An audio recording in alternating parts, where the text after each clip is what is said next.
Recording start हो गई। Sir अभी ये मैसेज दिया नहीं है उसने मुझे। एक मैसेज देता है।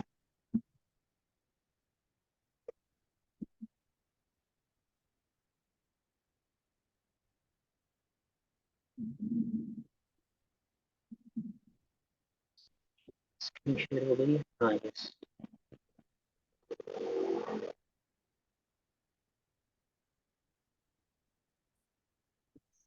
जी सर, स्टार्ट करते हैं।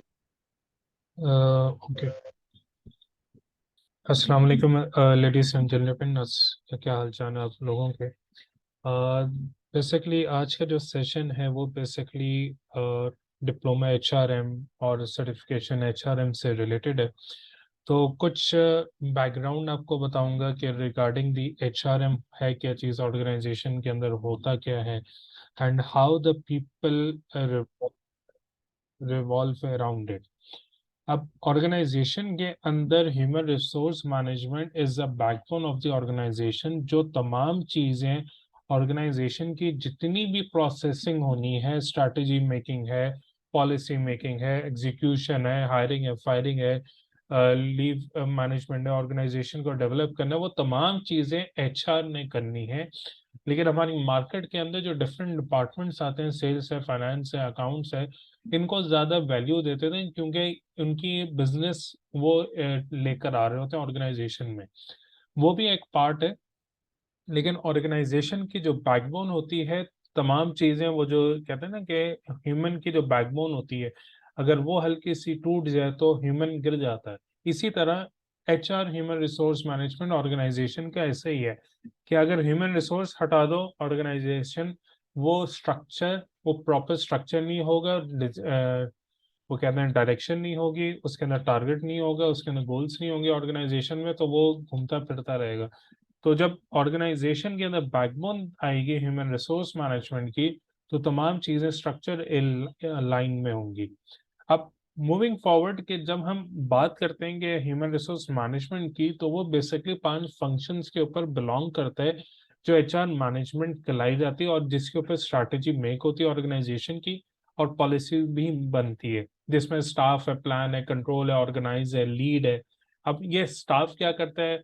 न्यू पर्सन ऑन बोर्ड किया as per the job analysis of the organisation and the requirement of the organisation, उन लीड्स को, उन कैंडिडेट्स को शॉर्टलिस्ट करता है, सिलेक्शन होती है, इंटरव्यू, उनको ट्रेन किया जाता है जब ज्वाइनिंग कर लेते हैं, फिर स्पेसिफिक ऑर्गेनाइज डिपार्टमेंट के अंदर उनकी परफॉर्मेंस को वैल्यूएट किया जाता है, जब वैल्यूएट करते हैं तो फिर रिवॉर्ड मिलता है। अब ये स्टाफ कहलाई जाती है। देन प्लान होते हैं, गोल सेट किए जाते हैं, स्टैंडर्ड सेट किए जाते हैं, प्रोसीजर, रूल्स एंड रेगुलेशंस होते हैं, प्रोसीजर्स होते हैं, वो सेट किए जाते हैं। फिर उसी को मैनेज करने के लिए, कंटिन्यू प्रोग्रेस रखने के लिए कंट्रोल करना जरूरी है। एक बात याद रखिएगा जिंदगी के अंदर कि जब हम कोई प्रोडक्ट, कोई बिजनेस बना तो लेते हैं, हर चीज बना लेते हैं, एग्जीक्यूट कर लेते हैं, उसको मेंटेन करना, that is the biggest responsibility of every department and of every business and organisation too. क्योंकि मैनेज करना, कैसे लेके चलना ऑर्गेनाइजेशन को, वही चीजें आपको कंट्रोल रखनी पड़ती हैं, और in the long term goal, जिसमें आप अपने गोल्स को अचीव करते जाते हो और ऑर्गेनाइजेशन ग्रो करती जाती है। आप तो ग्रो करोगे साथ ही साथ, लेकिन अपने लोगों को भी आपने ट्रेन करना है, उनको भी ऑर्गेनाइज करना है, उनको भी साथ लेके चलना है। अब इसी तरह ऑर्गेनाइजेशन सबऑर्डिनेट्स होते हैं, टास्क डिफाइंड होते हैं, आपके चैनल ऑफ कम्युनिकेशन है, हायरार्की सिस्टम चीजें होती हैं, कोऑर्डिनेशन होती है, वर्क के सबऑर्डिनेट्स होते हैं, ये तमाम चीजें ऑर्गेनाइज के अंदर आते हैं।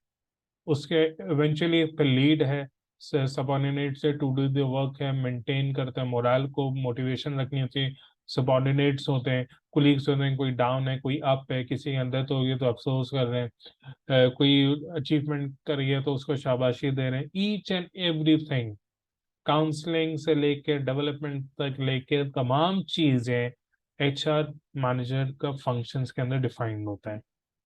बेसिक एचआरएम की जो डेफिनेशन है वो बेसिकली एच पॉलिसीज और प्रैक्टिसेस होते हैं, वो कैरी आउट करना होता है पीपल और ह्यूमन रिसोर्स एस्पेक्ट्स के मुताबिक। जो पोजीशंस इंक्लूड होती हैं, recruitment and training, appraising and rewarding, ये बेसिकली ह्यूमन रिसोर्स मैनेजमेंट का ओवरऑल काम होता है जो एग्जीक्यूशन चल रही होती है।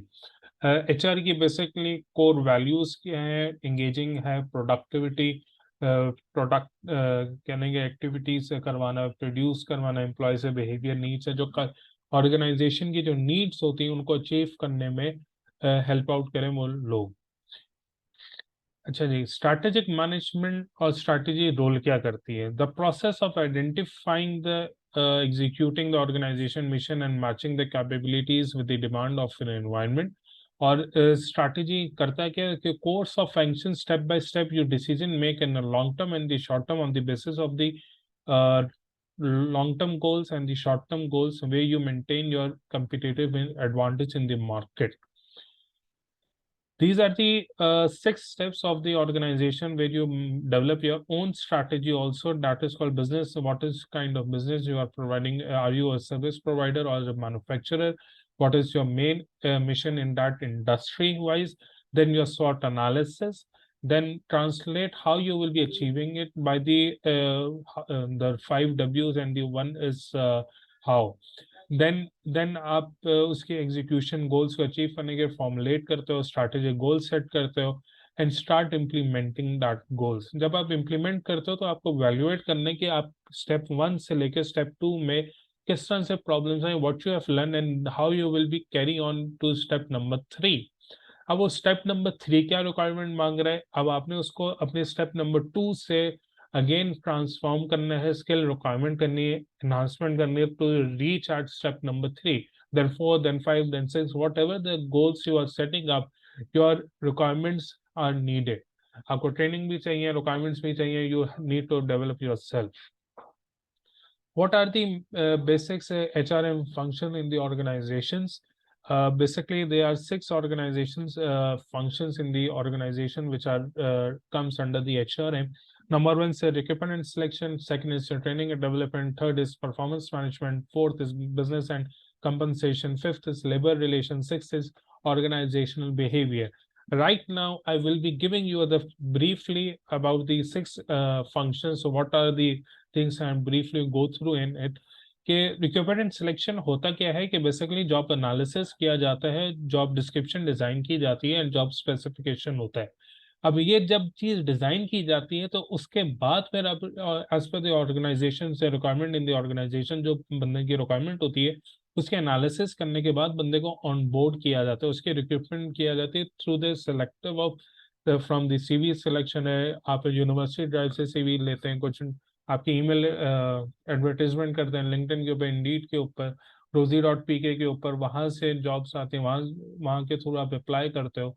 फिर जब शॉर्टलिस्ट किया जाता है as per the need of the organisation it matches, then you are selected. फिर आपका टेलीफोनिक इंटरव्यू होता है, फिर आपका टेलीफोनिक होता है, फिर आपका फेस टू फेस होता है, एक टेस्ट होता है, कॉम्प्रिहेंसिव टेस्ट होता है। ये तमाम चीजें सिलेक्शन प्रोसेस के अंदर होते हैं जहाँ पे आप last but not the least जिसके अंदर ऑफर दी जाती है उसके बाद फिर आप उसको ऑर्गेनाइजेशन को ज्वाइन करते हो। इट ऑल डिपेंड्स कि कुछ लोग ज्वाइन करते हैं, कुछ लोग ज्वाइन नहीं करते। हर इंसान को बेसिकली जॉब तो हर किसी ने करनी है, लेकिन अगर नहीं भी करनी तो बिजनेस करना है, फ्रीलांसिंग करनी है, what ever it is. But in reality जो इंसान जॉब की तरफ आता है तो मेक श्योर कि वो मार्केट के इन करे through the personality test. Number 1 अपने आप को टेस्ट करे कि where he it is leading towards it, उसका इंटरेस्ट कहाँ पे, कौन सी इंडस्ट्री में चूज करना चाहता है। Then he approach to those organisations and start doing practising. कुछ होते हैं लोग अपने करियर ओरिएंटेड होते हैं और कुछ होते हैं कि यार जो मेरे अंदर स्किल्स हैं उसी के बेसिस में डिफरेंट इंडस्ट्रीज में जाऊं। तो ओवरऑल जब आप डिफरेंट इंडस्ट्रीज में जाते हैं तो आपको स्कोप ऑफ जो फील्ड है वो बढ़ता है and you build lots of things. ठीक है, देन जो रिक्रूटमेंट की साइड है, द अदर थिंग्स जो करियर के साइड में बात करूं उसके अंदर होता है ये कि आप एक इंडस्ट्री में एंटर हुए और रिटायरमेंट भी उसी इंडस्ट्री से हुए या एक ही पोजीशन में हुए, तो उसके अंदर experience, exposure of the world matter करता है। जब मैटर करेगा तो डेफिनेटली आपके ट्रेनिंग एंड डेवलपमेंट का भी स्ट्रैटेजी रोल प्ले करता है। Training and development is two are the things. Number 1 कि जब न्यू एम्प्लॉय ऑर्गेनाइजेशन के अंदर ज्वाइन करते हैं तो एक वो HR ट्रेनिंग देता है, देन उसका जो डिपार्टमेंट, जिस डिपार्टमेंट में काम करता है उसकी ट्रेनिंग एंड डेवलपमेंट शुरू हो जाती है, उसके अंदर ट्रेनिंग करवाई जाती है जॉब से रिलेटेड। उसके बाद during the performance of the work tenure उसके अंदर कुछ स्किल्स आइडेंटिफाई की जाती हैं जहाँ पे बंदा इंसान वीकनेस थोड़ा सा लैक कर रहा हो, फिर उसके ऊपर ट्रेनिंग एंड डेवलपमेंट के ऊपर ट्रेनिंग्स कंडक्ट की जा रही होती है। Performance management are the two basic things difference between appraisal and the management. Appraisal is done by the HR manager between the HR and the head of the department, and it is not shared. It is have the weaknesses and the strength also, but the information is not shared. It is not counseling between the people, and the issues create a lot. Sometimes the people is feeling that is the valuation is unjustified, so that person should be justified. Okay, why we are evaluating this much? So evaluate yourself why. So you have to defend yourself in that thing. Then management is that if you make a mistake, you have the 11 months or other 360 days or 340 days, the rest of the days, you need to improve yourself.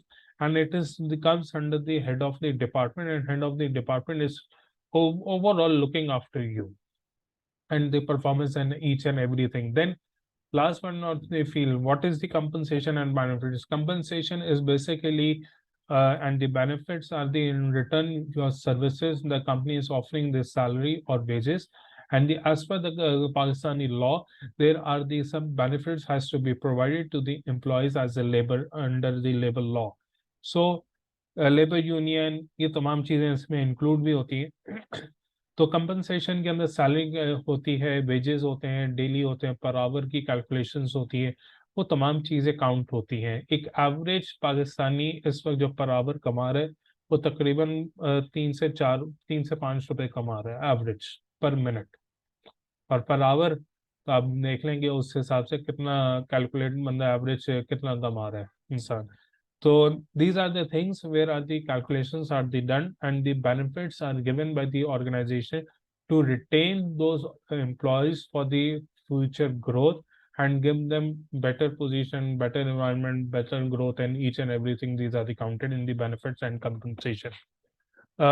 Labor law are the union system, counseling है, इसके अंदर age matter आता है, और organizational behavior is comes under the training and development to motivate the employees, environment, each and everything. These are the overview of HRM functions, and if you are interested, so then join our course. So here it is the feedback and the contact details, and right. That's it. Thank you very much for attending the workshop. And if you have any queries, so inbox the questions. I will able to answer those. Thank you. Allah Hafiz.